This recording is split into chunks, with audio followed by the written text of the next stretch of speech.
لوگ باز آ جائیں اپنی جمعے کی نماز کو ترک کرنے سے، ورنہ لازماً اللہ تعالیٰ ان کے دل پر ختم کر دے گا، بور لگا دے گا۔ یہ وہی لفظ ہے جو سورہ بقرہ کی ابتدا میں آیا ہے، ان الذین کفروا سواء علیہم انذرتهم ام لم تنذرهم لا یؤمنون ختم اللہ علی قلوبہم وعلی سمعہم وعلی ابصارہم غشاوہ، پھر وہ غافلوں میں سے ہو جائیں گے۔ اسی صحیح مسلم میں حضرت عبداللہ ابن مسعود سے ایک اور روایت ہے، ان النبی قام لقوم یتخلفون عن الجمعۃ لقد حلمت ان آمر رجلا یصلی بالناس ثم احرق علی رجال یتخلفون عن الجمعۃ بیوتهم۔ حضور نے فرمایا میرا یہ دل چاہتا ہے کہ میں کسی اور شخص کو امامت کے لیے کھڑا کر دوں اور ان لوگوں کے گھروں میں جا کر ان کے سمیت آگ لگا دوں کہ جو جمعے کے اندر حاضر ہوتے ہو۔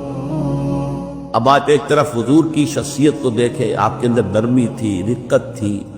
شفقت تھی، محبت تھی، رأفت تھی، لیکن دوسری طرف سختی کا یہ عالم ہے کہ جمعے کی اہمیت، تاکہ معلوم ہو جائے کہ جمعے کی اہمیت کیا ہے۔